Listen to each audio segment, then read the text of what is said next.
तो आपने सुना ये वैश्विक शिखर सम्मेलन जो इस वक्त चल रहा है न्यूयॉर्क अमेरिका में, वहाँ पर जेबीएम ग्रुप के चेयरमैन एस के आर्य जी ने अपने विचार रखे और प्रेरित किया उन्होंने खासकर नौजवानों को, और आर्य समाज से जुड़े हुए जितने भी कार्यकर्ता हैं उनको प्रेरणा दी उन्होंने अपने शब्दों से, और किस तरह आगे जो कार्य करना चाहिए, जिस संकल्प को लेकर आर्य समाज की स्थापना की गई थी उस संकल्प के साथ अब आधुनिक समय में क्या बदलाव होने चाहिए, इस पर उन्होंने अपने विचार रखे। इसके साथ ही और भी कई विश्व प्रसिद्ध जो है वैदिक विद्वान वहाँ पहुँचे हुए हैं, और भी कई आर्यजन जो हैं वो देश विदेश से पहुँचे हुए हैं और वहाँ पर अपने विचार रख रहे हैं। बहुत सारी गोष्ठियाँ वहाँ पर हो रही हैं, वैदिक ध्यान किया जा रहा है, प्रदर्शनी लगाई गई है, बहुत सारे मुख्य आकर्षण है वहाँ पर। इस वक्त महासम्मेलन बहुत ही सुंदर ढंग से वहाँ पर व्यवस्थित किया गया है।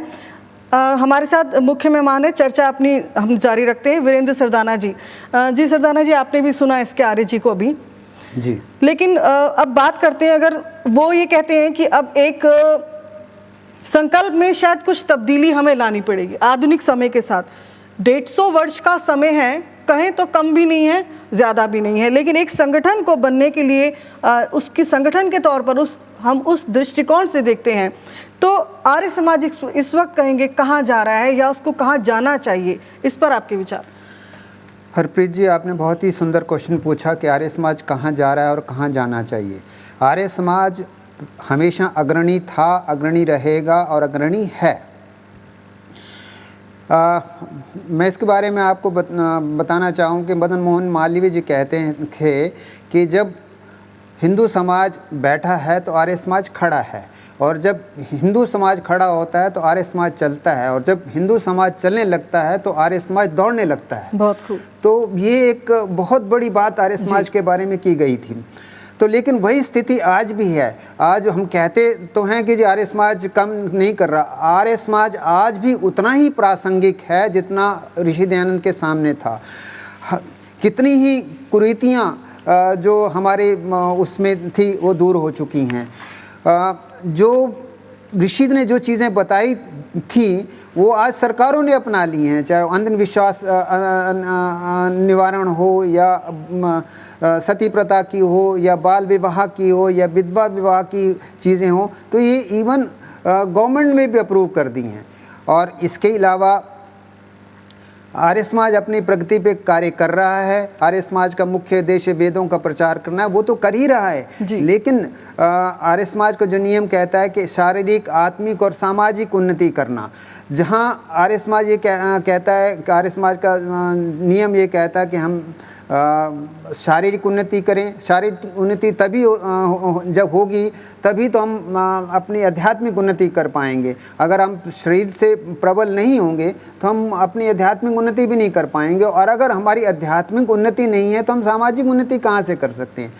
तो इसी दृष्टि को पर चलते हुए तो ऋषि के सिद्धांत को बताए हम आगे बढ़ते हुए, हमने जहाँ जात पात को विरोध किया, जहाँ विधवा विवाह का ऊपर उठाया, स्त्री शिक्षा को आगे बढ़ाई, हमने अब ये पाया है कि जो हमारे भाई हैं, जो गरीब जनता है, जो गरीब है, जो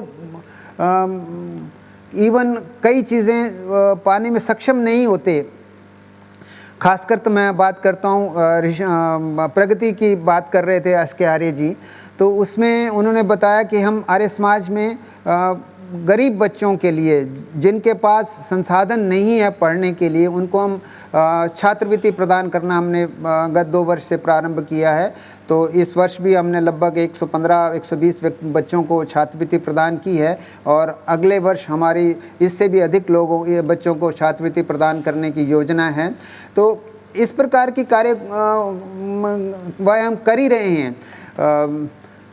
हम गरीब बच्चे जो अपने शिक्षा का नहीं ले सकते हैं, जिनके माता उसमें सक्षम नहीं हैं, उनको हम अपने तरफ से कुछ वित्तीय सहायता देते हैं ताकि वो अपनी शिक्षा को आगे बढ़ा सकें। सरदाना जी, बहुत सारे ऐसे प्रकल्प इस वक्त आर्य समाज के अंतर्गत हैं जो इस वक्त जो कह सकते हैं आर्थिक रूप से जिनको ज़रूरत है, जो बच्चे आगे नहीं पढ़ सकते उनके लिए चल रहे हैं, उसमें से एक विशेष प्रकल्प है प्रगति, जिसके लिए वरिष्ठ प्रबंधन आप संभाल रहे हैं सरदाना जी, और इसका खास जो सहयोग है वो आर्य प्रतिनिधि सभा अमेरिका की तरफ से मिल रहा है। तो मैं चाहूँगी इस पर भी आप बताएं कि किस तरह से कार्य चल रहा है।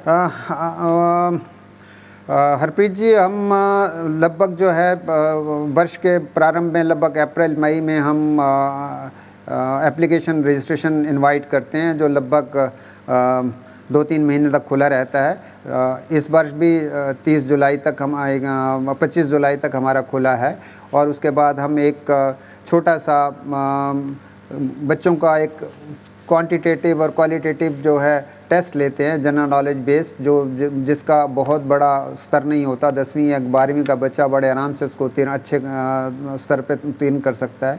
उनमें से हम गरीब बच्चों के जो हम उसमें उत्तीर्ण होते हैं उनका हम इंटरव्यू करते हैं। इंटरव्यू के बाद हमारा एक जो पैनल है उसको असेस करता है कि इस बच्चे को कितनी आवश्यकता है, किस चीज़ के लिए आवश्यकता है, कितनी देर के लिए आवश्यकता है, तो हम उसका प्रबंध करते हैं। जैसे कोई बच्चा मेडिकल की पढ़ाई कर रहा है तो उसको आवश्यकता ज़्यादा होगी, उसकी फ़ीस की भी ज़्यादा होगी, उसको किताबों की आवश्यकता भी ज़्यादा होगी। ऐसे ही कोई आईटी में काम कर रहा है, उसको लैपटॉप की आवश्यकता होगी। तो हम उसी की उसकी कितनी रिक्वायरमेंट है उसको असेस करके हमारा जो पैनल है इंटरव्यू वो हमें रिकमेंड करता है। उसी के बेस पे हम जो हमारी एक टीम है जो अमेरिका के सदस्यों से और दिल्ली के सदस्यों से जुड़ी हुई है, तो उन सब में आपस में चर्चा करके हम ये उनको छात्रवृत्ति प्रदान करते हैं। जी, मैं इसमें ज़रूर ऐड करना चाहूँगी कि बिना भेदभाव के, बिना धर्म और जाति भेदभाव के महर्षि जी के उपदेशों पर चलते हुए है ये कार्य किए जा रहे हैं। और इस तरह के बहुत सारे प्रकल्प हैं जो चल रहे हैं, जैसे कि सरदाना जी ने बताया कि प्रकल्प, ये प्रगति प्रकल्प है, ये चल रहा है। और अगर आप भी सोचते हैं कि आपके भी आसपास ऐसा कोई बालक या बालिका है जो 12वीं करने के बाद आगे पढ़ना चाहता है लेकिन आर्थिक स्थिति ठीक नहीं है या कुछ और समस्या है जिसमें आपको मदद चाहिए, तो आप लगातार आप देख सकते हैं टीवी स्क्रीन पर नंबर भी हैं, आप उन नंबर्स पे कांटेक्ट भी कर सकते हैं और हमारी वेबसाइट पर भी जुड़ सकते हैं, आर्य समाज की वेबसाइट पर जुड़ सकते हैं। और किसी भी तरीके से आप उस बच्चे को उसकी प्रगति में आप अपना योगदान दे सकते हैं। और नौजवानों की प्रगति यानी देश की प्रगति, यही जो आर्य समाज का ध्येय भी है। और मैं आप दर्शकों को बता दूं जो अभी हमारे साथ जुड़े हैं, अभी कुछ देर बाद लाइव आपको कनेक्ट करेंगे, न्यूयॉर्क से आपको लाइव दिखाएंगे आर्य महासम्मेलन 2024 का जो प्रबंध किया गया है। वहाँ पर विशेष आयोजन चल रहे हैं और इस वक्त जो है वहाँ पर कुछ देर बाद ही वो कार्यक्रम शुरू होने वाले हैं और उसका लाइव टेलीकास्ट आप केवल आर्य संदेश टीवी पर देख पाएंगे। और सरदाना जी हमारे साथ हैं। सरदाना जी, ग्लोबल आर्य समिट की हम बात करते हैं तो पश्चिम में बैठे हैं इस वक्त आर्यजन, बहुत दूर दूर से आए हुए हैं और हज़ारों की संख्या में बैठे हैं। एक गौरव सा महसूस होता है, उसमें आर्य प्रतिनिधि सभा अमेरिका का विशेष योगदान है, मैं चाहूँगी वो ज़रूर बताएं। आर्य प्रतिनिधि सभा अमेरिका जो है सन 1991 में फॉर्म हुई थी। उसका उद्देश्य यही था कि वहाँ अपनी वैदिक संस्कृति को बढ़ाया जाए। तो उन्होंने उससे पहले भी एक इंटरनेशनल आर्यन लीग के नाम से चलती थी, लेकिन सुदृढ़ता से इसको 1991 में फॉर्म किया। उसके बाद बहुत ही व्यापक स्तर पे कार्य कर रहे हैं और हर बहुत से स्टेटों में जो आर्य समाज हैं उनको एकत्रित करके तो वो अपना कार्यक्रम करते हैं। और लगभग हर साल ही मेरे ख्याल उनका सम्मेलन होता है वहाँ पे। यहाँ हर साल ही यहाँ से लोग दिल्ली से भी जाते हैं, अन्य शहरों से भी जाते हैं। और ये वास्तविकता ही जोड़ने की जो है आर्य समाज को सब तरफ फैलाने का एक बहुत बड़ा सक्रिय कार्य कर रहे हैं वो। उनके प्रधान हैं खोसला जी और विश्वत जी, उनके महामंत्री हैं। उनके लिए मैं उनकी बहुत बहुत सराहना करता हूं और उनसे उनको साधुवाद देता हूं और परमपिता परमात्मा से प्रार्थना करता हूं कि उनको शक्ति दे कि और इससे भी ज़्यादा अधिक वो काम कर पाएँ। और पूर्व में बहुत से हमारे जो आर्य नेता जो गए उन्होंने बहुत कार्य किया। डॉक्टर खोसला जी थे, विद्याभूषण जी हैं जो ह्यूस्टन आर्य समाज से हैं, देव महाजन जी हैं जो ह्यूस्टन आर्य समाज से हैं। उन्होंने सभी ने मिलकर बहुत कार्य किया, बहुत सराहनीय कार्य किया। मुझे भी अमेरिका जाने का कई बार मौका मिला और मुझे भी वहाँ मॉन्ट्रियल में मुझे आर्य समाज जाने का मौका मिला। तो मुझे बहुत अच्छा लगा वहाँ के लोगों से मिलके, और बहुत सराहनीय कदम उनका वो कार्य कर रहे हैं। जी बिल्कुल, बहुत सराहनीय जो कार्यक्रम और कदम उनके हैं, और उसी का ये कहेंगे परिणाम है जो इस वक्त इतने बड़े लेवल पर, ग्रैंड लेवल पे जो इस वक्त वहाँ पर शिखर सम्मेलन किया जा रहा है, और वहाँ पर बहुत कंट्रीज से वहाँ पर आर्यजन पहुँचे हुए हैं, और कई विशेष जो अतिथि है वहाँ पहुँचकर शोभा बढ़ा रहे हैं इस आर्य महासम्मेलन की। और इसका लाइव टेलीकास्ट आपको आर्य संदेश टीवी पर देखने को मिलेगा। दर्शक हमारे साथ लगातार जुड़ते जा रहे हैं, और निवेदन करेंगे कि और आप अपने जो भी रिश्तेदार हैं या आपके जो भी संबंधी हैं, आपके मित्र हैं, उन्हें भी बताइए कि आर्य संदेश टीवी पर ये मौका दिया जा रहा है लाइव टेलीकास्ट देखने का। आप देख पाएंगे, अब से कुछ देर बाद ही आपको कनेक्ट किया जाएगा सीधा न्यूयॉर्क से, आप वो कार्यक्रम का हिस्सा बन पाएंगे। बहुत सारे ऐसे हमारे आयोजन थे जिन्होंने बहुत कोशिश करी थी लेकिन वीज़ा नहीं लगा, और कई ऐसे कारण होते हैं जो वहाँ नहीं पहुँच पाए हैं, तो उन्हीं के लिए विशेष प्रबंध किया गया है। आर्य संदेश टीवी पर लाइव टेलीकास्ट आप देख सकते हैं लगातार। जो 18 तारीख से 18 जुलाई से ये कार्यक्रम शुरुआत की गई है, इनकी बहुत ही भव्य जो है वो शुरुआत थी, और समापन भी बहुत भव्य होगा। 21 तारीख को उसका भव्य समापन है। हर कार्यक्रम का आपको लाइव टेलीकास्ट दिखाया जाएगा। आप आर्य संदेश टीवी के साथ लगातार जुड़े रहें। सरदाना जी, आपने बताया कि आर्य प्रतिनिधि सभा अमेरिका की बहुत विशेष महत्वपूर्ण भूमिका है जो कहेंगे। मैं आपसे ये जानना चाहूँगी, जब 1875 में आर्य समाज की स्थापना की गई मुंबई में, जब महर्षि दयानंद जी ने स्थापना की, तो विश्व में उनकी विचारधारा को फैलाने का जो संकल्प था एक, वो किस तरह से आगे बढ़ा? वर्ल्ड वाइड कह सकते हैं भारतीय संस्कृति को सबसे पहले उन्होंने ही, ये उनकी सोच ही थी जो आज एक अद्भुत और एक बहुत ही अनोखी पहल कहेंगे इसे। मुझे एक स्मरण याद आता है कि जैसे मैंने आपको पहले बताया कि लोग पहले विदेश जाना पसंद नहीं करते थे, या जो जाते थे उनको हिंदू जाति से बाहर निकाल दिया जाता है। तो श्याम जी कृष्ण वर्मा जब अपनी पढ़ाई करने के लिए जा रहे थे विदेश में, तो उन्होंने ऋषि को पत्र लिखा था। तो पत्र के जवाब में महर्षि ने उनको बोला था कि मैं आप इंग्लैंड में पढ़ने के लिए जा रहे हैं तो मुझे बहुत प्रसन्नता है, आप इस मौके को हरगिज़ ना चूकिएगा। क्यों? तो इससे हमें अपने ऋषि की सोच के बारे में पता लगता है। ऋषि की सोच कितनी बड़ी थी। वो चाहते थे कि हमारे भारत के लोग जाके विदेश में जाएं और अपनी बात का प्रचार करें। ये एक बहुत बड़ा उदाहरण है जो ऋषि जी के ने बताया उसे। जी, ये बहुत बड़ा उदाहरण है, बिल्कुल सही बात कही आपने। आपसे कुछ देर बाद आपको लाइव टेलीकास्ट हम दिखाएंगे और कनेक्ट करेंगे। उससे पहले आपको इस वैश्विक शिखर सम्मेलन जो ग्लोबल समिट 2024 चल रहा है, हम चाहेंगे आपको विशेष झलकियां दिखाएं। अब तक क्या कार्यक्रम रहे हैं उसकी झलकियां आपको दिखाना चाहेंगे।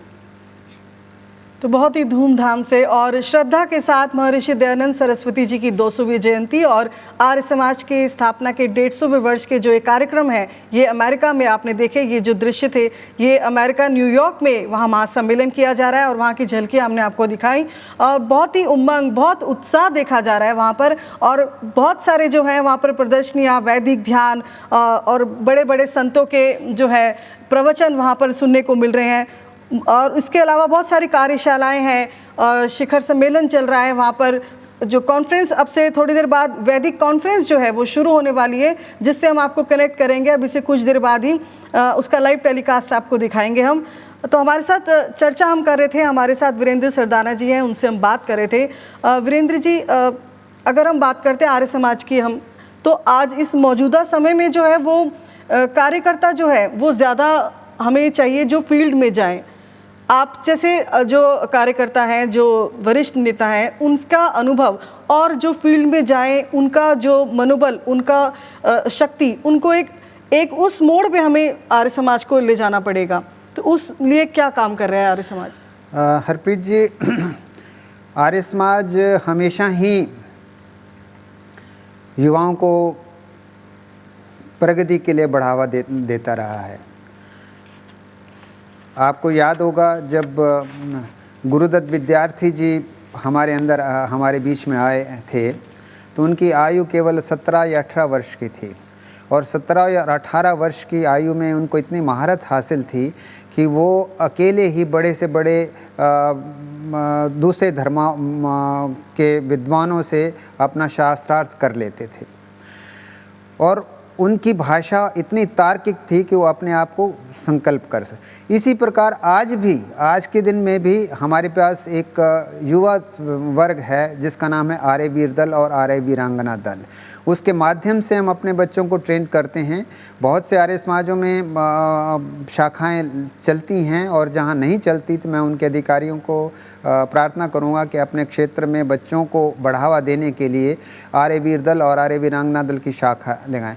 वहीं से हमें अच्छे कार्यकर्ता मिलेंगे और उसके अलावा हमारे पास लगभग देश भर में 400 गुरुकुल हैं जो आर्य पद्धति के द्वारा, आर्ष पद्धति के द्वारा शिक्षा देते हैं।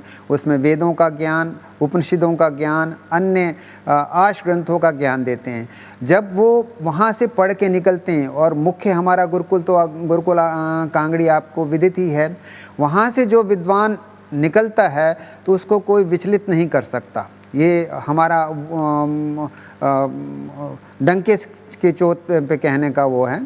तो हमारे पास इन गुरुकुलों से बहुत बड़ी तादाद में लोग आते हैं और जो कार्य करते हैं। जी बिल्कुल। इस वक्त भी जो है वो कहेंगे कि आर्य समाज के और डीएवी के दुनिया भर में बहुत सारे जो गुरुकुल है, स्कूल है, भारत में ही बहुत ज़्यादा स्कूल है, बहुत अधिक उस शिक्षा भी उस हिसाब से ही दी जा रही है। अगर तमिलनाडु की, अगर साउथ की ही बात करें तो सिर्फ वहाँ पर ही ये बहुत गौरव से साथ कहना पड़ेगा 48,000 जो हैं ऐसे स्कूल है जो डीएवी के अंतर्गत चल रहे हैं। और इस तरह से बहुत सारे स्कूल हैं जो भारत में कोने कोने में इस तरह से ज्ञान की ज्योति जो है वो फैला रहे हैं और प्रकाश फैला रहे हैं ज्ञान ज्योति का। तो बात डीएवी एक ऐसी संस्था है जो सारे विश्व भर में फैली हुई है। उसके अलावा भी आर्य समाज के अपने भी लगभग 2,500 स्कूल ऐसे हैं जिनमें लाखों छात्र पढ़ते हैं, जिसको हम अपने आर्य समाज की सिद्धांतों से अवगत कराते हैं। उनको ये प्रेरणा देते हैं कि वो एक अच्छे नागरिक बने, देशभक्त बने, राष्ट्रभक्त बने, ऋषि भक्त बने। हम ये सब प्रेरणाएं उनको प्रदान करते हैं अपने शिक्षा के माध्यम से।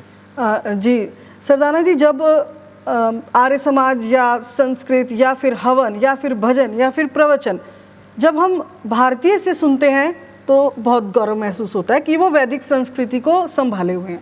लेकिन जब हम यही किसी विदेशी चेहरे से, विदेशी मुख से सुनते हैं तो हमें और गौरव होता है कि वहाँ पर भी हमारी वैदिक संस्कृति को पाश्चात्य संस्कृति के साथ संभाला गया है। जी।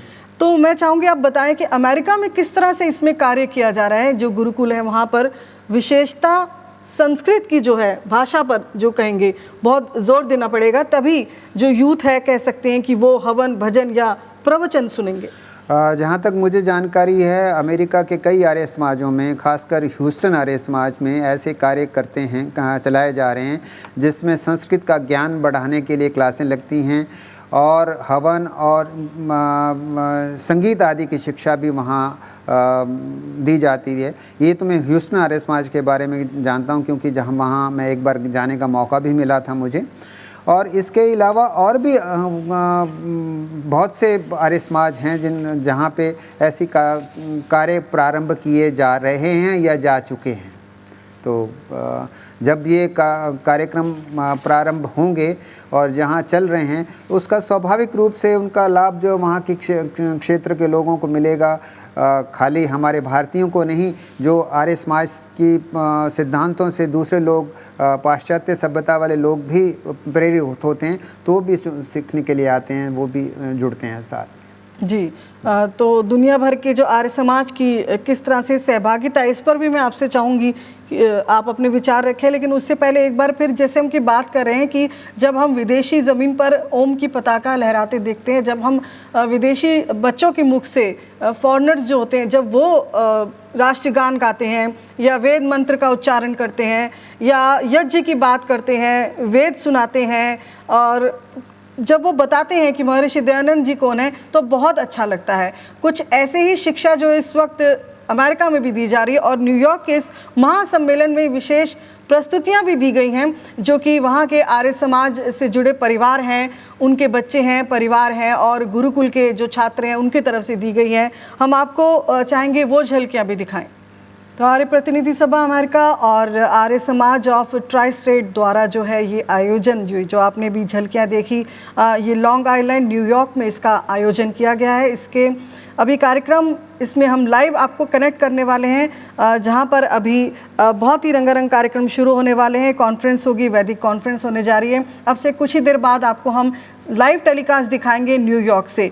हमारे साथ आज चर्चा करने के लिए विशेष अतिथि हमारे साथ वीरेंद्र सरदाना जी, उनसे हम चर्चा कर रहे हैं कि किस तरह से प्रचार प्रसार जो है वो वैश्विक तौर पर जो किया जा रहा है और जो इसका क्या इतिहास रहा है, कैसे संबंध भारत अमेरिका के जो कह सकते हैं कि वेदों के आधार पर किस तरह से प्रचार किया जा रहा है आर्य समाज की ओर से। हम बात कर रहे थे, सरदाना जी आप बता रहे थे किस तरह से प्रचार हो रहा है। अगर मैं आर्य समाज के प्रचार प्रसार में बात करती हूँ गुरु शिष्य परंपरा की, जो कि अब तो देखने को नहीं मिलती है। एक समय था जब गुरु ने कहा और शिष्य ने अपना उंगली काट दी या अपना सर्वस्व दान कर दिया, उन्हें भेंट कर दिया। अब तो वो जो भावना है, वो जो समर्पण है, वो भाव नहीं रहा अभी। तो उस तरह से किस तरह से गुरु के प्रति वो जोड़ा जा रहा है, मैं चाहूँगी आप इस पर ज़रूर बताएं, किस तरह से कार्य किया जा रहा है। ये तो आपको विदित ही है कि प्राचीन काल में गुरु शिक्षा जो थी गुरु शिष्य परंपरा से चलती थी। कोई वास्तविक पुस्तकें नहीं हुआ करती थी, कुछ लिखित नहीं हुआ करती थी। गुरु ने जो शिष्य को पढ़ाया वही शिष्य जो गुरु बन के आगे अपने शिष्यों को पढ़ाता था। ये इसी प्रकार जो है वेद की परंपरा आगे चलती रही, इसी प्रकार वेद जीवित रहे। तो इसी अब तो चाहे लिपिबद्ध हैं, किताबें उपलब्ध हैं, फिर भी हमने ये चाहा है कि कुछ ऐसी प्रक्रिया हमेशा हम में चलती रहे ताकि जिससे वेदों का पठन पाठन भी होता रहे। वेद का पढ़ना पढ़ाना और सुनना सुनाना सब आर्यों का परम धर्म है। ये परम धर्म का निर्वाह भी होता रहे और साथ में गुरु शिष्य परंपरा के माध्यम से जो कड़ी चलती आ रही थी, जो लिंक चलता आ रहा है, उसको भी बनाए रखें।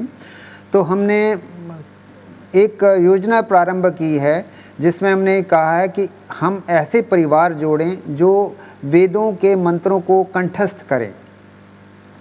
तो हमने लगभग 300-400 परिवार ऐसे जोड़े हैं जो वेदों के मंत्रों को याद करते हैं। प्रत्येक परिवार में हमने 50-50 मंत्र बांट दिए हैं चारों वेदों के, और वो उनको अपने अभ्यास से, अपने उनसे उच्चारण सीखते हुए, अपने गुरुओं से, अपने विद्वानों से सीखते हो तो उनका कंठस्थ करने का प्रयास कर रहे हैं। एक सांकेतिक मार्ग रूप से हम इसको उस गुरु शिष्य परंपरा को हम आगे कहना चाहेंगे कि ये जो है परंपरा आगे बढ़ती रही, इसी प्रकार आगे बढ़ती रहे। अगर एक परिवार 50 मंत्र कंठस्थ करता है तो वो अगले किसी और परिवार को कहे कि आप याद करें, ताकि जो वेद पढ़ने वालों की संख्या जो है अधिक से अधिक होती रहे। ये हमारा मुख्य उद्देश्य है इसके माध्यम से। जी, बहुत ही जो है कहेंगे एक महान इस वक्त जो श्रृंखला चल रही है, कार्यक्रम चल रहे हैं, उत्सव की तरह ये मनाया जा रहा है 200वीं जयंती और 150वां स्थापना वर्ष आर्य समाज का। तो उसके अंतर्गत कुछ विशेष संकल्प लिए गए हैं, विशेष योजनाएं, मैं चाहूँगी वो ज़रूर बताएं। हाँ, देखिए आपने बहुत अच्छी बात की। किसी कार्यक्रम को प्रयोजन करने का कुछ लक्ष्य होता है, कुछ तात्पर्य होता है। तो जब हमने गत वर्ष इन कार्यक्रमों को प्रारंभ किया था, प्रधानमंत्री जी जो हमारे कार्यक्रम को संबोधित करने के लिए आए थे, तो उनसे भी हमने कुछ प्रेरणाएं प्राप्त की थी और कुछ हमने अपने लक्ष्य भी रखे हैं। तो इन लक्ष्यों में सबसे पहले तो हमने ये कहा है कि शक्ति को बचाइए। आज आपको मालूम है कि जो बहुत से राज्यों में, खासकर हम पंजाब को देखें तो नशे का चलन बहुत है। ये विदेशी ताकतें हैं जो हमारे लोग, बच्चों को, युवाओं को गलत रास्ते पे ले जाना चाहते हैं, उनको शारीरिक सबलता से उनको पीछे हटाना चाहती हैं। तो हमने एक ये रखा है कि नशा बचाइए और अपने शरीर को सुदृढ़ करिए। तो एक तो उद्देश्य हमने ये रखा है। दूसरा हमने उद्देश्य इस कार्यक्रम में रखा था कि रिश्ते बचाइए। हम आप देख रहे हैं कि इस पाश्चात्य सभ्यता के साथ हम किधर जा रहे हैं। जी। पहले के बहुत सारे माँ बाप के बहुत सारे बच्चे होते थे, किसी के 6, किसी के 8, किसी के 4, किसी के 3, उसमें सब कुछ लड़कियां होती थी, कुछ लड़के होते थे, तो सब रिश्ते आपको मिल जाते थे। वही आपको कोई चाची बनती थी, कोई बुआ बनती थी, कोई मामा बनती थी, कोई मामी बनती थी। लेकिन अब कहाँ है? अब संयुक्त परिवार थे, संयुक्त परिवार थे। और अब वो स्थिति जो है ना कम होती जा रही है। अब तो पाश्चात्य संस्था इतनी प्रभावी होती जा रही है कि हमारे जो युवक हैं वो कहते हैं जी ज़्यादा 2 बच्चे, अब तो 1 बच्चे पे स्थिर हो गए हैं, और अब वो कह रहे हैं चाइल्ड लेस फैमिली होनी चाहिए और बच्चा ही ना हो। बच्चा ही ना हो। जब बच्चा ही नहीं होगा तो परिवार कहाँ से होगा? हमारा जो वैदिक सिद्धांत ही है कि जब हम आए हैं तो हमें प्रजाओं को बढ़ाना है, प्रजाओं की संतानों को बढ़ाना है। तो हमारा उद्देश्य वो तो वैदिक जो सिद्धांत है वो ख़त्म हो जाएगा। तो एक हमने ये भी रखा है कि अपने रिश्ते बचाइए।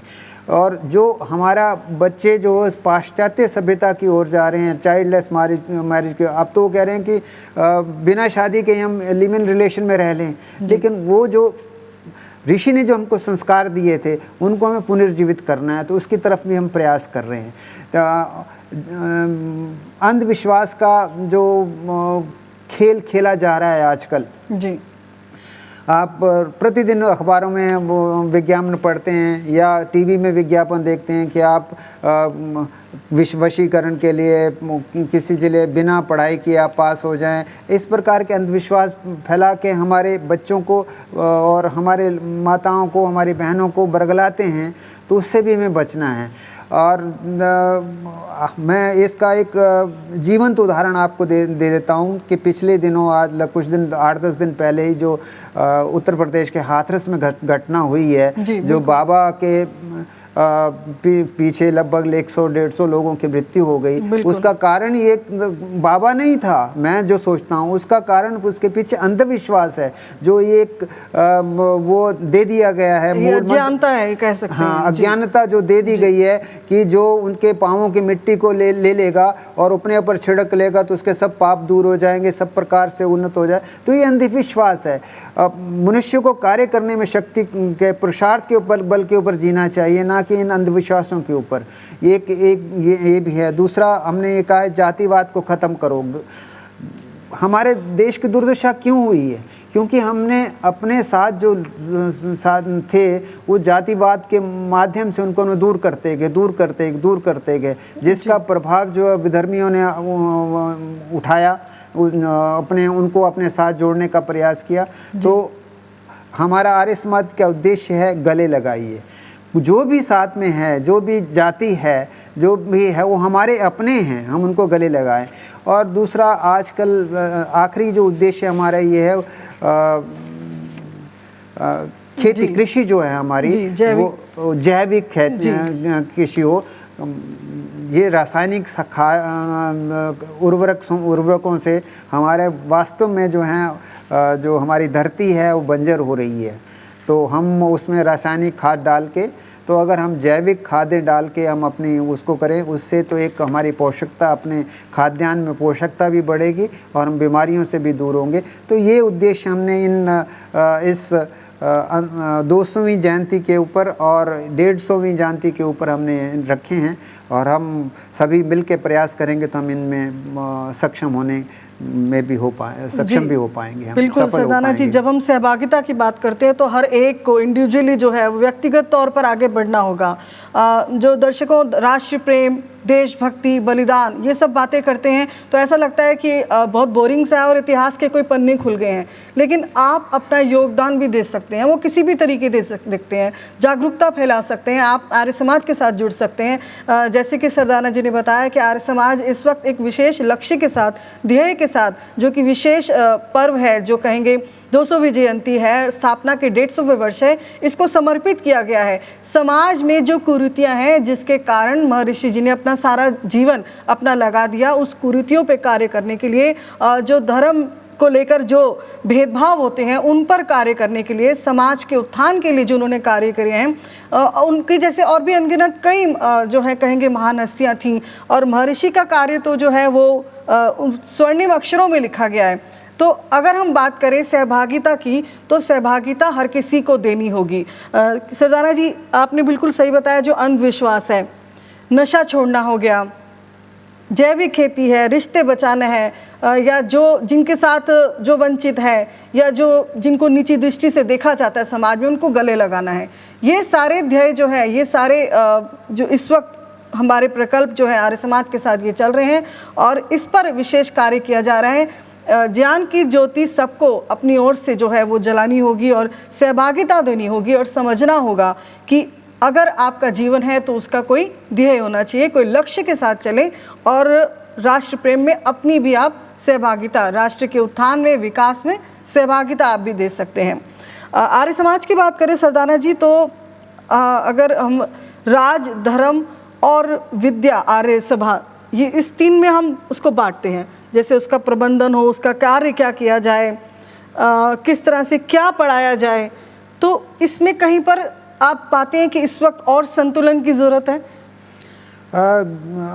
देखिए, हमारे जितने भी स्कूल चलते हैं वो हमारे जो प्रांतीय आर्य प्रतिनिधि सभा हैं उनके माध्यम से चलते हैं, और उन सभी प्रांतीय सभाओं के अंदर एक विद्या सभा होती है, जिसको हम यूनिवर्सिटी, आम यूनिवर्सिटी में जिसमें एकेडमिक काउंसिल कहते हैं, या तो हम इसको विद्या परिषद कहते हैं। ऐसे दिल्ली में भी जितने स्कूल चलते हैं हमारे, लगभग 50 करीब दिल्ली में स्कूल चलते हैं, तो वो सभी विद्या परिषद के माध्यम से गवर्न होते हैं। तो उनका जो एक करिकुलम है, वैसे तो भारत सरकार का और स्टेट गवर्नमेंट के अपने अपने करिकुल हैं, उनको हमें पढ़ाना ही होता है, लेकिन उसके अलावा बच्चों को क्या मौलिक शिक्षाएं देनी है, क्या जो बेसिक हमने मॉरल शिक्षा देनी है, वो खुद निश्चित करते हैं हम।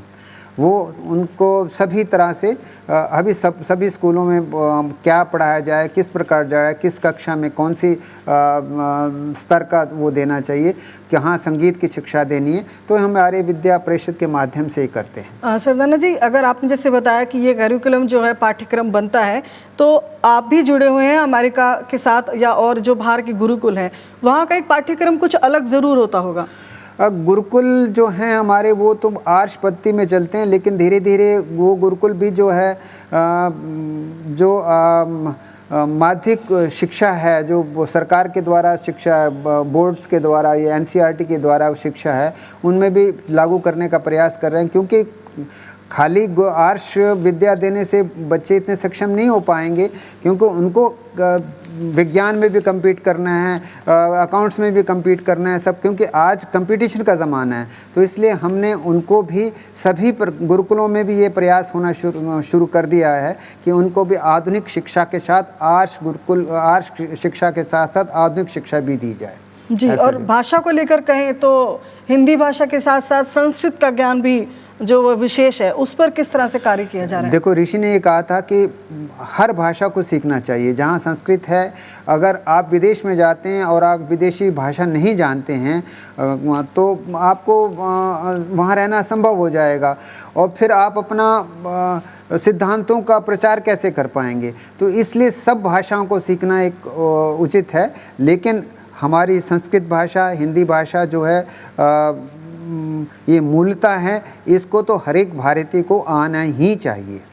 जी बिल्कुल। भाषा के ऊपर जो है कहीं क्योंकि जब यज्ञ या संध्या करने को कहते हैं छात्रों को, बच्चों को, नौजवानों के, तो भाषा जो है, संस्कृत भाषा उनके सिर के ऊपर से कई बार निकलती है, और उनका जो जोड़ना है जो वो नहीं जुड़ पाता।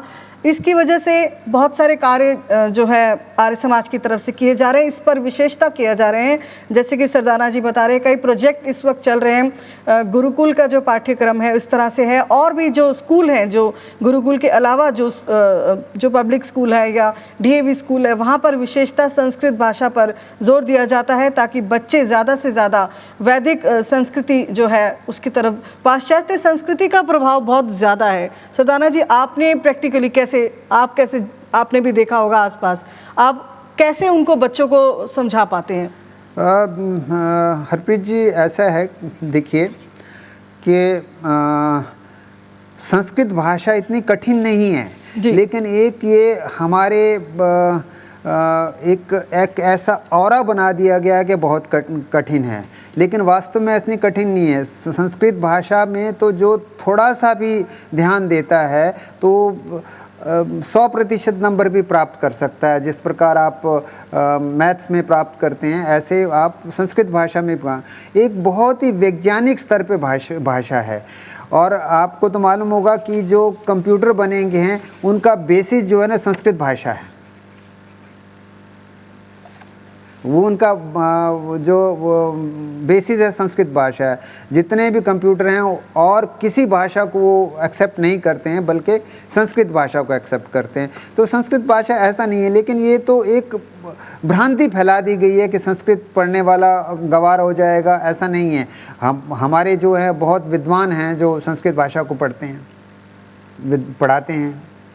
जी बिल्कुल, ये पश्चिम में जो इस वक्त बैठे आर्यजन, मैं कहूँगी इनका भी एक बहुत बड़ा योगदान है। वैसे तो पीढ़ियों से है जो वो श्रेय जाता है, जब महर्षि ने जब शुरू किया था, जैसे कि आज हम गौरव महसूस कर रहे हैं। इस वक्त न्यूयॉर्क में ये महासम्मेलन चल रहा है और बहुत ही ग्रैंड लेवल पे, बहुत शिखर महासम्मेलन है ये 2024। और महर्षि दयानंद जी की जो 200वीं जयंती है, वैसे तो वो हर जगह पर भारत देश में और विदेशों में हर जगह पर बहुत ही हर्षोल्लास और श्रद्धा के साथ मनाई जा रही है। न्यूयॉर्क में जो है वे विशेषता ये प्रबंध किया गया है, यहाँ पर हॉफस्ट्रा यूनिवर्सिटी लॉन्ग आइलैंड, जहाँ से अब से कुछ देर बाद आपको हम लाइव लेकर चलेंगे और वहाँ पर से कनेक्ट करेंगे। जो वो महासम्मेलन चल रहा है वहाँ पर इस वक्त वैदिक जो गोष्ठी होने जा रही है, वैदिक कॉन्फ्रेंस होने जा रही है, और वहाँ पर जो आर्यजन आए हुए हैं, संत जन आए हुए हैं, वो अपने विचार रख रहे हैं। अब से कुछ देर बाद आपको हम डायरेक्ट लाइव टेलीकास्ट दिखाएंगे और आप वहाँ के कार्यक्रमों का भी आनंद ले सकेंगे। बस कुछ देर और है, हम चाहेंगे आप जिसको भी आगे ये फॉरवर्ड करना चाहते हैं आप भेज सकते हैं। आर्य संदेश टीवी पर विशेषता आपके लिए प्रबंध किया गया है, आप लाइव टेलीकास्ट देख सकते हैं।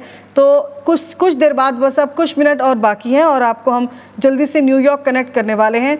सरदाना जी, हम जैसे बात कर रहे थे भाषा की, तो दुनिया भर की आर्य समाज की सहभागिता पर मैं चाहूँगी आप अपने विचार ज़रूर रखें। दुनिया भर के आर्य समाज जो हैं, लगभग मुझे जहाँ तक ज्ञात है, लगभग इस समय लगभग 40 देशों में आर्य समाज का संगठन खड़ा है जी। और सभी जो हैं एक दूसरे के साथ मिल के कार्य करते हैं। और जहाँ भी सम्मेलन होते हैं तो एक दूसरे के साथ लोग आते हैं, जाते हैं, और अपना, जब विद्वान एक दूसरे के सम्मेलनों में जाते हैं तो अपने विचार भी प्रकट करते हैं। तो इस सहभागिता का इससे अच्छा उदाहरण और कुछ नहीं हो सकता। हम सब एकत्रित होकर, इकट्ठे होकर, एक भाव से आगे बढ़ते हुए हम अपने आर्य समाज का, अपने वैदिक धर्म का प्रचार करते हैं। इससे ज़्यादा और सहभागिता का कोई उदाहरण नहीं हो सकता। जी, दर्शकों को हम एक बार फिर चाहेंगे कि ये जो शिखर महासम्मेलन चल रहा है, जहाँ पर बहुत सारे आकर्षण है, जैसे कि वैदिक पुस्तक मेला है, वहाँ पर जो आर्य समाज से जुड़े हैं परिवार है, वहाँ पर विशेष प्रस्तुतियाँ दे रहे हैं मनोरंजन के लिए, और आनंदित करने वाले बहुत सारे सांस्कृतिक कार्यक्रम हो रहे हैं। महर्षि दयानंद जी को समर्पित है। वहाँ पर संत जो है वो प्रेरणा दे रहे हैं अपने विचारों से। हम चाहेंगे एक बार फिर आपको वो झलकियाँ दिखाएं। तो महर्षि दयानंद सरस्वती जी को ये जो है समर्पित है ये महासम्मेलन जो आप देख रहे हैं। न्यूयॉर्क से आपको झलकियाँ दिखाई गई है। आपसे कुछ देर बाद ही हम आपको कनेक्ट करने जा रहे हैं, आपको वहाँ से लाइव टेलीकास्ट दिखाने जा रहे हैं। अपने गुरु को वहाँ पर, अपने महर्षि को नमन कर रहे हैं। वहाँ पर देश विदेश से आर्यजन वहाँ पहुँचे हुए हैं। ऐसा गुरु जिसने सत्य, स्वदेशी, स्वराज्य, स्व अध्याय और वेदों की सर्वोच्चता, ऐसे हमें स्वराज्य, ऐसे गुण, जो ऐसे उपदेश, ऐसे हमें पथ प्रदर्शन दिया है। उस महर्षि को उनकी 200वीं जयंती को मनाने के लिए विशेष तौर पर न्यूयॉर्क में जो है ये कार्यक्रम किया जा रहा है। 2 वर्ष आयोजन की श्रृंखला के अंतर्गत ही ये कार्यक्रम बहुत ही बड़े लेवल पर जो है वो इस वक्त इसका समारोह जो है अमेरिका में न्यूयॉर्क में किया जा रहा है। आर्य संदेश टीवी पर आप इसका लाइव टेलीकास्ट इन कार्यक्रमों का देख सकते हैं। आर्य संदेश टीवी के साथ आप जुड़े रहें, और अगर आपको इसकी जानकारी चाहिए तो चैनल के थ्रू आपको मिल सकती है, और आप चाहें तो वेबसाइट से भी जुड़ सकते हैं। और इन कार्यक्रमों की आप पल पल की जानकारी ले सकते हैं। तो बहुत ही हर्षोल्लास के साथ 150वां स्थापना वर्ष जो है आर्य समाज का और महर्षि दयानंद सरस्वती जी की 200वीं जयंती के उपलक्ष्य में ये जो कार्यक्रम है उसके तहत न्यूयॉर्क में अमेरिका में ये महासम्मेलन आर्य महासम्मेलन 2024 का आयोजन किया गया है। सरदाना जी हमारे साथ हैं, हम चर्चा कर रहे थे। दर्शकों, आपको हम कुछ देर बाद बस हम कनेक्ट करने वाले हैं, थोड़ी सी चर्चा हम अपनी जारी रखते हैं। सरदाना जी, जैसे कि हम बता रहे हैं कि बहुत ही शुभ ये है, पर्व है, शुभ अवसर है जो ये कार्यक्रम चल रहे हैं। इसमें एक ध्येय भी लिया गया है कि ज़्यादा से ज़्यादा लोगों को जोड़ा जाए आर्य समाज के साथ। उसके बारे में मैं चाहूँगी आप ज़रूर बताएं। दिल्ली आर्य प्रतिनिधि सभा ने एक बीड़ा उठाया है कि प्रत्येक आर्य समाज अपने क्षेत्र में 200 नए व्यक्तियों से जुड़े। वो खाली आर्य समाज ही नहीं, लेकिन आर्य समाज का प्रत्येक सदस्य प्रयास करे कि वो 200 व्यक्तियों तक पहुँचे। वो अपने, चाहे उसके रिश्तेदार हों, चाहे मित्र हों, चाहे जानकार हों, चाहे पड़ोसी हों। इसी प्रकार अगर सम्मिलित होकर सभी कार्य करेंगे, हर क्षेत्र का, हर आर्य समाज का प्रत्येक सदस्य और प्रत्येक आर्य समाज एक सामूहिक रूप में एक समन्वयता के साथ प्रयास करेंगे, तो आप अंदाज़ा लगा सकते हैं कि हम एक साल में, जब तक हमारा ये 2 वर्षीय कार्यक्रम या 3 वर्षीय कार्यक्रम चलता है, अगर इसमें हम प्रत्येक आर्य समाज इस प्रकार प्रयास करेगा तो संख्या बल जो है कोई कमी नहीं रहेगी। हमको अधिक से अधिक करें, लेकिन ये है कि हमें पुरुषार्थ करना पड़ेगा, हमें मेहनत करनी पड़ेगी और इस सिद्धांत को, अपने इस आर्य समाज के उसको जन जन तक ले जाने में हमें प्रयास करना पड़ेगा। जी बिल्कुल, हर किसी को प्रयास करना होगा और जो वेदों की ओर लौटने का जो उपदेश दिया गया है, जो संदेश दिया गया है, उस पर चलना होगा। इस वक्त जो पाश्चात्य संस्कृति के साथ वैदिक संस्कृति को, उसका जो कहेंगे उसको जीवित रखने के लिए निरंतर आर्य समाज कार्य कर रहा है। समाज सुधार के कार्य हो या धर्म सुधार में कार्य हो, बहुत सारे कार्य इस वक्त किए जा रहे हैं, बहुत सारे प्रकल्प जो है वो चल रहे हैं और निरंतर, जैसे कि सरदाना जी ने भी कहा कि हर एक को आगे बढ़ना होगा और हर एक को ये संकल्प लेना होगा कि कम से कम 200 ऐसे जनों को जोड़ा जाए जो महर्षि दयानंद सरस्वती जी के शिष्य बने और आर्य समाज से जुड़े, समझे कि किस तरह से आर्य समाज काम कर रहा है। तो आपको हम जो लगातार बता रहे हैं कि जैसे कि विशेष महासम्मेलन 2024 का आयोजन किया जा रहा है हॉफस्ट्रा university, long island, New York, America में। विशेष तौर पर वहां पर सार्वदेशिक आर्य प्रतिनिधि सभा अमेरिका और ट्राई स्टेट्स आर्य समाज के द्वारा अंतर्राष्ट्रीय आर्य महासम्मेलन 2024 का प्रबंध किया जा रहा है और 18 जुलाई से यहाँ पर ये सम्मेलन शुरू हो चुका है। बहुत ही भव्य रंगारंग कार्यक्रम वहाँ पे प्रस्तुत किए जा रहे हैं। महायज्ञ तो होता ही है, उसके साथ ही संगोष्ठियाँ होती हैं, उसके साथ प्रवचन होता है और बहुत सारे जो हैं सांस्कृतिक कार्यक्रम हैं। लगातार हम आपको सारी झलकियाँ दिखाते आ रहे हैं और लाइव टेलीकास्ट आपको दिखा रहे हैं। आपके लिए ख़ास तौर पर यह प्रबंध किया गया है आर्य संदेश टीवी की में, और आप चाहें तो, आपको चाहिए कोई जानकारी, आप सोचते हैं कि आपके पास आप नहीं पहुंच पा रहे हैं, तो बिल्कुल अफसोस ना करें, आपको आर्य संदेश टीवी पर सभी कार्यक्रमों का लाइव टेलीकास्ट दिखाया जा रहा है। अब से कुछ देर बाद ही हम आपको कनेक्ट करने जा रहे हैं। सरदाना जी, आप भी अमेरिका में कई बार गए हैं और कार्यरत हैं, काफ़ी सालों से आप आर्य समाज के साथ जुड़े हुए हैं और आपको मौका मिला है आर्य प्रतिनिधि सभा अमेरिका के साथ कार्य करने का। तो अमेरिका की जब आप धरती पर जाते हैं तो ग्राउंड लेवल पे आप कैसे देखते हैं, वहाँ पर कैसे वैदिक संस्कृति को संभाला गया है या संभाला जाना चाहिए? मैंने पूर्व में भी आपको कहा कि आर्य प्रतिनिधि सभा अमेरिका एक बहुत ही सराहनीय कार्य कर रही है और वहाँ के अधिकारी जो हैं आपस में समन्वयता के साथ कर रहे हैं और वहाँ के बच्चों को वैदिक संस्कारों से प्रेरित करने के लिए वो कार्य कर रहे हैं। तो ये बहुत ही अच्छा है जब आप विदेश की धरती पे जाके अपने वैदिक संस्कारों को देखते हैं, अपने वैदिक मंत्रों को उच्चारण करते हुए लोगों को देखते हैं, तो बहुत ही अच्छा लगता है। और ऐसा ही अनुभव मुझे ह्यूस्टन आर्य समाज में, मॉन्ट्रियल आर्य समाज में प्राप्त हुआ। तो मैं इतना ही कहूँगा कि और भी सक्रिय रूप से वो कार्य करें और पुरुषार्थ से कार्यक्रम करें, जिससे आर्य समाज का नाम पूरे विश्व में ख्याति प्राप्त करे। जी सरदाना जी, मैं आपका बहुत बहुत धन्यवाद करना चाहूँगी कार्यक्रम का हिस्सा बनने के लिए। बहुत बहुत धन्यवाद। अब समय आ गया दर्शकों को हम सीधा ले चले न्यूयॉर्क, जहाँ पर इस वक्त ये सम्मेलन, महासम्मेलन का आयोजन किया जा रहा है। आपको सीधा न्यूयॉर्क ले चलते हैं। धन्यवाद हरप्रीत जी, आपने जी अपना धन्यवाद। समय दिया। आपका, आप सभी दर्शकों को भी धन्यवाद। जी।